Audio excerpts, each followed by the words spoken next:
From fitness routines to mental resilience, navigating personal goals to tackling burnout, we could all use a little help being human.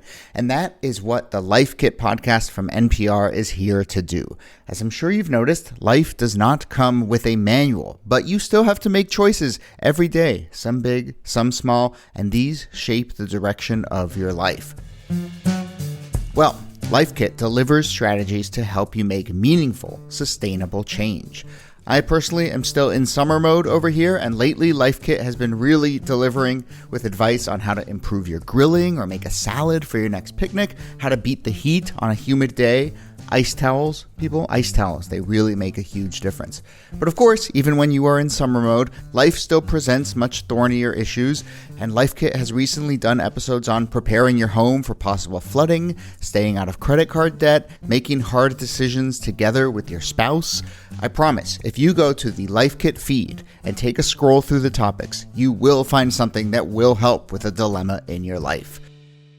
So go ahead and check it out. Listen now to the Life Kit podcast from NPR.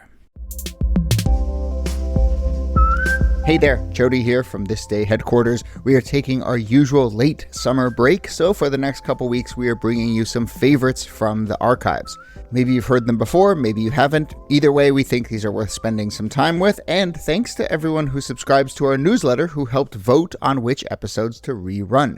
This is a gentle reminder to subscribe to the newsletter. Also spread the word about the show to someone, leave a review, get in touch with an idea for an episode at thisdaypod.com, and most importantly, enjoy the last few weeks of summer. All right, here we go. Hello and welcome to This Day in Esoteric Political History from Radiotopia. My name is Jody Avergan.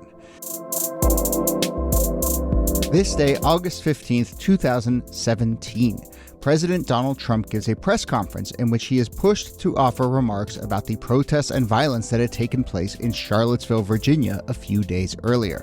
Charlottesville was the site of the so-called Unite the Right rally, where groups of white supremacists marched, ostensibly in support of protests over the fate of a Robert E. Lee statue. But the march turned into much more than that. I'm sure listeners will remember this, but this was the tiki torches, the chants of things like Jews will not replace us, the Proud Boys, the alt-right, neo-Nazis, KKK were all in the mix, as well as counter-protesters. And we will go through a little bit of that day and the aftermath, the counter-protesters, the violence, the woman who was killed, and of course, Trump's reaction, both on the day of and on this day, August 15th, when, among other things, he uttered that phrase about there being, quote, very fine people on both sides of these protests. And that was, I would argue, one of the defining quotes of Trump's presidency, and one that has been politicized and twisted both in the moment and to this day, with Trump and Trump supporters claiming that he never really said it or that the quote was taken out of context. So let's talk about that context not that long ago, but worth revisiting as a key moment in our modern political history. Here, as always, Nicole Hemmer of Vanderbilt and Kellie Carter-Jackson of Wellesley. Hello there. Hello, Jody. Hey there. Nikki, obviously, you were living in Charlottesville at the time? I was. I lived like a couple blocks from where all of this went down, and was there on August 12th at the scene of the so-called Unite the Right rally. Right. And you've certainly written a lot about it since, and this fits into, your research. So I really want to get your thoughts here. And just to lay out the game plan, I mean, I want to talk about the rally itself, but then I think it's really important for us to then advance to a few days later, which is technically the moment we're marking here, where Trump offers these remarks that have continued to just reverberate. But let's start with the rally itself. You could make this a personal story, Nikki. I mean, did you know this was happening? Had you heard about this thing descending on Charlottesville? I had heard about it, in part because this was not an isolated incident in Charlottesville or that summer, because over the course of several months, Charlottesville was engulfed in what was known to locals as the Summer of Hate. There had been kind of a pre-rally back in the spring of 2017. There had been, less than a month before this, an enormous, small Klan rally that was then met with an enormous number of protesters who then were brutalized by police. And then we, of course, knew that August 12th was the date of this Unite the Right rally. What's interesting about it and worth noting, I know we're not going to touch on all of the touchstones. Sure. I have a 6-part podcast if people want like the deep dive into it. If you want a deep dive. But I think that the important thing to point out here, first, August 12th, Unite the Right rally was headlined by a list of speakers that included neo-Nazis, members of Klans, members of a number of pro-white hate groups. It was very clear what kind of rally this was going to be. And the day before, on August 11th, there had been a gathering of people who were going to be counter-protesters at a church near the UVA campus. There were threats called in that there was going to be a shooting there. And as that was happening, there was a group of about 300 white nationalists who were marching on grounds, who surrounded a group of counter-protesters and it committed an act of violence against them. So even before you get to the Unite the Right rally on August 12th, it's already clear that this isn't like a so-called free speech rally. Right. This is a pro-white act of political violence that would continue into the next day. So just to linger on that, because it does then, I think, relate to the Trump comments later down the line.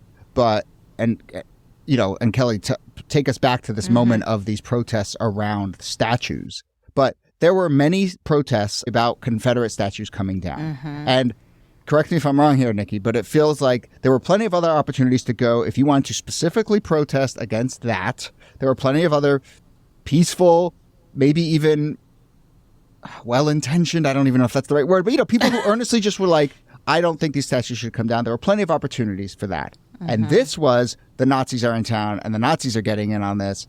And this was very specifically that. So it's not like this was your only chance to express your ideas about that particular statue is what I'm trying to get. Yeah. But the Robert E. Lee in general is like the granddaddy of statues when it comes to like protest and controversy. And, it's been a long ongoing debate about whether or not we keep these statues up or not. And then even when we take them down, where do we put them? Where do we house them?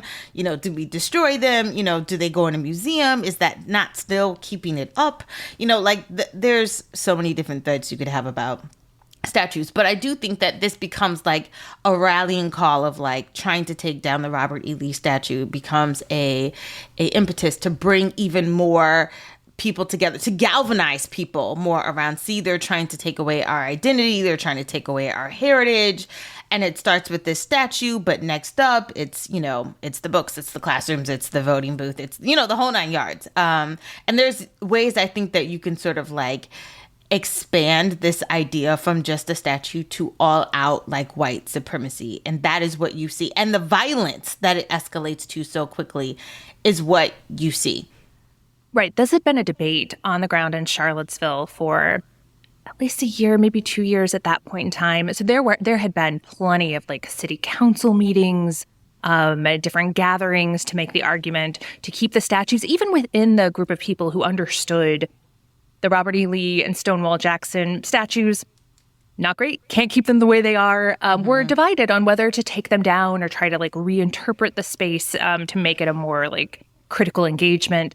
But there were plenty of opportunities to say, I disagree with this. In the spring, when Richard Spencer, who's a white supremacist, came down to protest the potential taking down of these statues, came with torches and a small group of other neo-Nazis, and made the case that you all were talking about, that these are symbols of white identity and white heritage. If they take these away, they are attacking white people, and you can imagine what they mean by they, 3 parentheses, black people, the whole thing. But this idea that like something was being taken from white people and white people needed to lean into their white identity and resist both with rallies and violence. Yeah.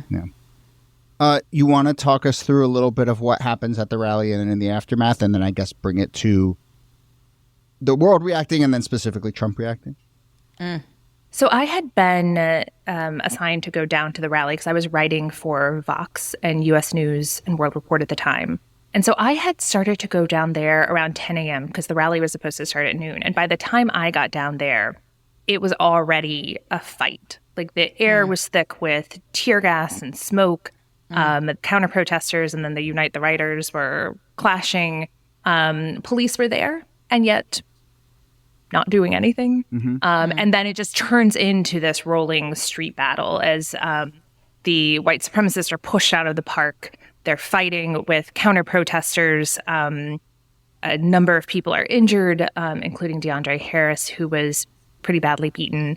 He's a black school teacher who was beaten by white supremacists in a parking garage there. And then, of course, the kind of culminating violence of the day was when a white supremacist drove his car into a group of into a group of counter-protesters. Heather Heyer was killed, and about 20 people or so were injured in the attack. Kellie, do you have memories of that day or the aftermath? Yeah, it's funny. It's 2017, and it does not feel that long ago to me. Like, it feels more recent. But, I mean, a lot of this, there's so much that bleeds, all of 2017 that bleeds into, like, 2020, and then, like, all that comes after. And then there's so many different moments in which you see protests, counter-protests, someone getting shot, someone getting killed, someone getting trampled, someone getting beat up, that you have this long litany of, like, victims. But Heather Heyer was the one that sort of stuck out to me the most. Like, I remember her mother speaking out, her mother talking about, like, what she stood for. And I remember other people just trying to promote her as a person who wanted justice, and this senseless act that took place in broad daylight, you know. It was so painful. Like, all of it was painful to watch. The tiki torches, you know, what looked like, I don't know, these white frat boys, like, you will not replace us, and saying Jews will not replace us. It was disturbing to the max. Like, and the audacity of it all is what I still can't sort of relinquish, because these people were emboldened. And it only, I mean, we can get to this, but, like, when Trump speaks, they felt even more emboldened, even more protected. Like, oh, we've got our guy, he's in the White House. Like, we can kind of run amok. And that is the sentiment that has been perpetuating over and over again ever since. Yeah. So on the Trump of it all, and this idea of being emboldened and commendation of this or lack thereof. Well, first off, you know, David Duke loves this moment, and so you should ask yourself some questions when David Duke is really into it. But very, very quickly, he talks about this as a turning point for the people of this country, and we're determined to take our country back, and we're going to fulfill the promises of Donald Trump. That's why we voted for Donald Trump, because he said he's going to take our country back. So I don't want to spend too much time on David Duke, but, like, NIki, how much is David Duke expressing a sort of genuine sentiment on the part of the people who were there in Charlottesville that Trump has enabled us to do this, or how much is he being opportunistic and looping Trump's name into this whole embroglio? I mean, he's being opportunistic, but there's a reason there's an opportunity there. This was called the Unite the Right rally, and the idea was we are part of this bigger, broader right. We're all on the same page when it comes to the future of white people in this country, nativism, anti-Muslim sentiment. Like, this is our chance to all unite around this one figure, Donald Trump. Yeah. And they had lots of reasons to believe that they could do that, including Trump bringing Steve Bannon on as his campaign manager a year before all of this. Bannon had been the CEO of Breitbart, which had promoted itself as the platform for the alt-right. Richard Spencer was kind of the face of the alt-right. And they all saw this as, like, we are in power, and they had very good reason to believe that we included Donald Trump. Yeah. So Trump himself, and there's a little TikTok here about his statements, and then his, and you know, classic Trump. There's the kind of written statements that are a little, and then the stuff that he says extemporaneously, and it just gets worse and worse and worse. But, you know, his initial statement is a tweet where he says, "We all must be united and condemn all that hate stands for. There is no place for this kind of violence in America. Let's come together as one." He sends that on Saturday, August 12th. A little bit later, he has a press conference, a signing ceremony, and he gives a 4-minute statement condemning the, quote, display of hatred, bigotry, and violence on many sides. And then he says, this has been going on for a long time in our country, not Donald Trump, not Barack Obama. It's been going on a long, long time. And he calls for a swift restoration of law and order. So that is, you know, very quickly we see the seeds of this has been going on. A lot of people are to blame, both sides. And the condemnation comes sort of immediately at that point. And this is even a couple days before he says the famous "very fine people" line.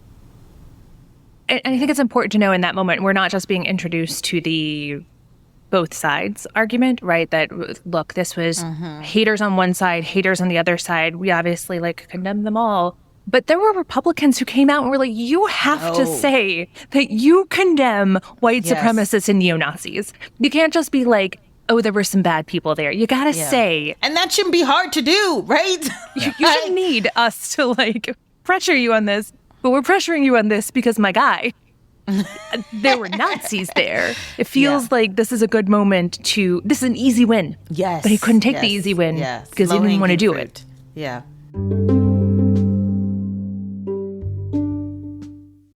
Hey, this is David Rind. I'm an audio producer at CNN. And one of my favorite things about working at CNN is that I can call up our super smart correspondents and reporters whenever I want to pick their brains about the news and the stories they're covering. Well, I want to bring you in on those conversations with our podcast, CNN One Thing. Each week, I grab one of those said reporters and we break down one big story that's been making headlines. Again, the podcast is CNN One Thing. Listen on your favorite podcast app. As summer winds down, I'm all about refreshing my wardrobe with staple pieces for the season ahead. And Quince nails it with luxe essentials that feel effortless and look polished, perfect for layering and mixing. I recently went and picked out a couple pairs of slacks, a light jacket, because that crisp fall air will be here before we know it. And then I was looking around the Quince website and I noticed a section I hadn't seen before: kids. I'm not sure if this applies to you, but oh my gosh, my kid is going back to school soon. And not only that, they grew over the summer. That always kind of sneaks up on me. Well, luckily, Quince has stylish and affordable kids' clothes, so I quickly snagged a linen overshirt, a pair of kids' jeans, and even some new running pants. They also have kids' backpacks, by the way, just a tip. So, whether for you or whoever, elevate your fall wardrobe essentials with Quince. Go to quince.com/thisday for free shipping on your order and 365-day returns. That's QUINCE.com/thisday to get free shipping and 365-day returns. Quince.com/thisday.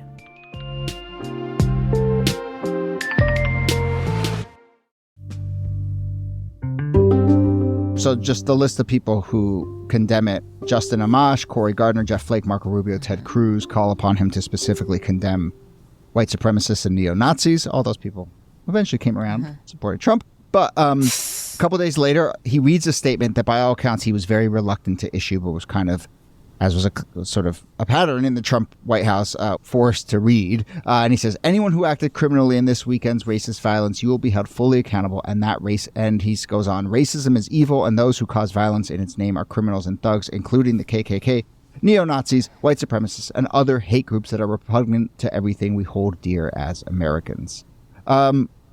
In the wake of that, the NAACP president Cornell William Brooks says that is the, quote, rhetorical minimum of a condemnation. And that, I think, Kellie, is exactly, your point. That it's like... He said he was trying to have his hate cake and eat it too. I mean, that's exactly... listen, it should not be difficult to condemn white supremacist neo-Nazis. It shouldn't be hard.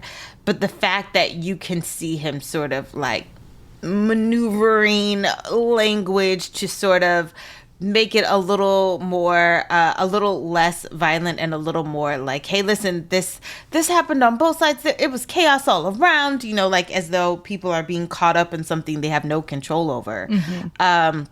Just doesn't make any sense. And it's, I feel like, a dog whistle to the people who do support Trump. They're hearing out of one side of his mouth, actually, you're okay, right? You're not all bad. I'm not going to throw the baby with the bathwater, in essence, is what they're hearing. And the other side is hearing so there are some people that you would be fine with. I mean, the semiotics here matter too. You have this more off the cuff statement where he's violence on many sides. And then he has what really reads like a hostage statement that he has to give that's formally written, that he's reading off the paper.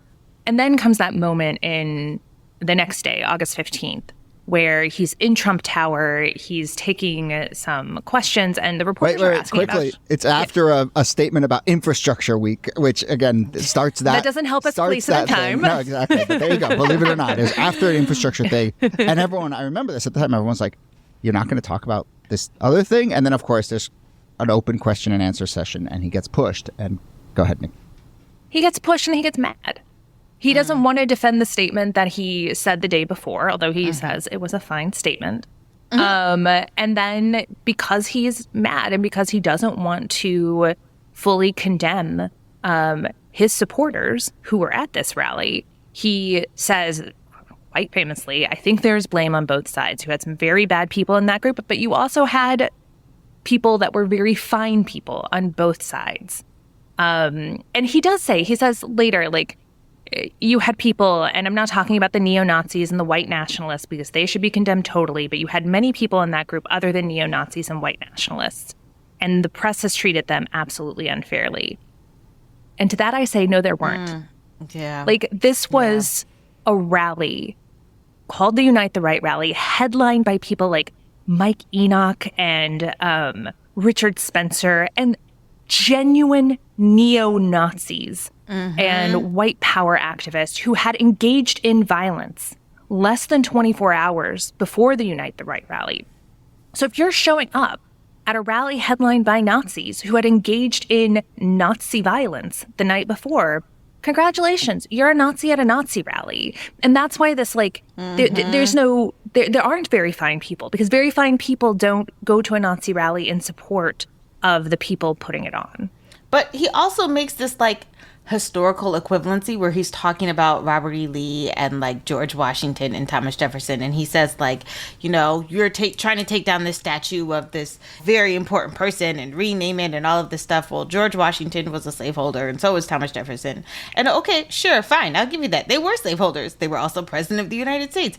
Robert E. Lee was trying to literally overthrow the United States and form his own country. Like, that's a completely different way of looking at it. And, you know, the idea that he sees Robert E. Lee and George Washington in the same, as these are the same people, these are same, like, God-loving Americans. Like, it just doesn't track either. Yeah. So I went and read the full transcript of this because, we'll end on this in a second, but this gets framed and excerpted both by the right or by the left and especially on the right. So I wanted to just read the full transcript. To me, the thing that jumped out really was just the reporters were actually really kind of engaging and pushing on him in a really sort of substantive way. And I mean, I bet you Trump walked away from that saying, that's basically the last time I sort of talked to a reporter this way. Right. But, you know, I want to read you the reporters' questions in succession. And in between this is when Trump says all the stuff that we now know. But the reporters ask questions like, Mr. President, are you putting what you're calling the alt-left and white supremacists on the same moral plane? Trump gives an answer. The next question. You said that there was hatred and violence on both sides? Trump gives an answer. The reporter. The neo-Nazis started this thing. They showed up in Charlottesville. Trump gives an answer. Talks about where he talks about the Robert E. Lee statue. Reporter. George Washington and Robert E. Lee are not the same. The reporter. I just don't understand what you're saying. You're saying that the press has treated white nationalists unfairly? I mean, you know, these are like legit good questions. Yes. Actually pushing back. And moreover, giving him so many opportunities to just... You want to walk that back? You want to explain that again? Walk away. And that, I mean, I think is, you know, look, I disagree, obviously, with Trump's ahistorical take here about George Washington versus Thomas Jefferson. So, but even from a purely political, you know, spin, news cycle, whatever moment, he could have just done the bare minimum. And the fact that he repeatedly is insistent on not taking that chance is, I think, as damning as anything else. Yeah. Especially when someone was killed in the process, when people were violently attacked in the process, that it's the very fine people for me. Like, and we know, like, Trump's rhetoric and how he speaks and all of that stuff. But to me, it's the way of looking at them as, like, upstanding American citizens that got into a little tiff, you know. It's disturbing. Yeah. Okay, so that line, the very fine people on both sides line. Joe Biden has talked repeatedly about how when he heard Trump say that, he was committed to running in 2020. And even in getting ready to run for 2024, he talked about that line being the sort of touchstone moment for him when he heard Trump say that. Trump and many Trump supporters will push back and say that line has been decontextualized, misinterpreted. I think we've kind of laid out the context here, and I think been clear that, you don't show up at that rally if you're a very fine person, even if you care only about the specific statue issue as Trump was trying to parse. But from a kind of spin perspective, the way the right has told the story about specifically that line from Trump, NIki, give us a sense, because it continues to be the case that there is pushback. What is the nature of that, and how is that sort of reverberated around Trump supporter ecosystem? This is something that popped up fairly early on. Like I was doing a lot of writing and commenting on Charlottesville, and within the first year, there was tons of what I would call like Charlottesville trutherism about this statement that was floating around. That Trump didn't really say that he had explicitly condemned white supremacists, and therefore you can't hold him responsible for supporting them. And we've talked about, we don't need to rehash why he's wrong about this. But the thing is that became not only kind of an article of faith on the right by the end of Trump's first term, but it is something that has escaped the right-wing ecosystem. Snopes ran a very bad article about this where they were like, he said he condemned them. And it's like, but you're missing the bigger context in which all of this was happening. And that's one of the reasons why I'm really glad we're doing this, is because that bigger context is how you make meaning in a moment like this. And it is those questions that you were reading, the shock that everyone experienced when they heard him say that. Like, people watched the entire press conference and they got the message. And the message was not, I explicitly condemn white supremacists. The message was, people are being unfairly attacked and maligned. And you're calling them Nazis, and that's not fair. And that defense of white power violence is the takeaway from this news conference. And something that his supporters have worked very hard to try to blunt the impact of, because people recognize it on its face as a very, very, very bad thing. Yeah. I mean, it's not even that he's saying you're calling them Nazis and that's not fair. It's almost like he's saying you're saying they're bad people and that's not true. Like, because the truth is they are Nazis. You know what I mean? But it's the way that he understands them as not being problematic that is what is so problematic. It's just it's awful. But this line, I do think that the Trump has been treated unfairly by the press is the gateway drug to supporting Donald Trump. It's where a lot of people who kind of don't like his personality, don't like his politics maybe even, but they start to soften their stance towards him around that. And so this, I think, has served, as you were saying, for a lot of people as a kind of sense of another example in that thing of people are looking for reasons to bring him down. The press is treating him unfairly. But, you look at the context. Trump to me is like who Woodrow Wilson was for the Klan, during the 20s, where he's showing Birth of a Nation in the White House. He's featured in Birth of a Nation, seen the Klan as the hero, as the savior of the day. There's so much bedfellowism with the presidency and the Klan in the 1920s. And this feels 100 years later very resonant in terms of how the Klan feels support and comfort from their president, even if it's not direct. The very hint of it is enough for them to be emboldened and feel like they have a friend. And afterwards, when David Duke tweets out, oh, thank you for your courage, Mr. President. You've been so honest and you've told the truth about this. And it's like, wow, if David Duke is praising you, you are in bad company. Yeah, and I think that that's actually a really important point too, this David Duke saying that he was telling the truth, because the gateway drug might be, the press is being unfair to him, but it's a gateway to, and Trump is actually right about these things. Those things that are offensive that people are condemning, they're condemning because he's telling the truth. Right. And that's where people get radicalized. All right, well, I really am glad we got to this, and especially the sort of aftermath of how that statement has been reworked and reframed. As we mentioned, there is a very long, in-depth podcast series. NIki, you have the floor. Plug away. So this is a podcast that I created in the first year after Charlottesville. It's called A12 because the event happened on August 12th, and that was the code name that counter-protesters were giving to it because they were organizing all summer, including the first Charlottesville chapter of Black Lives Matter is formed in order to address the presence of neo-Nazis and Klansmen in the town throughout that summer. It's got lots of great historians and activists and local leaders' voices in it. And so, again, it was very much a labor of love. Yeah. I did every piece of it. So, it won't have the gorgeous polish of an episode of This Day. But, if you want to really know the context, both historical and contemporary, for what happened in Charlottesville, not a bad place to start. Okay, we'll go check it out. If there's one thing you do well, NIki, it's podcasting. History and podcasting. And it's a potent combo when put together, let me tell you. Yeah. So definitely worth checking out. Yeah, so go check out that, and we'll put a link in the show notes. But that brings us to the end of this episode. Nicole Hemmer, thanks to you as always. Thank you, Jody. And Kellie Carter-Jackson, thanks to you. My pleasure.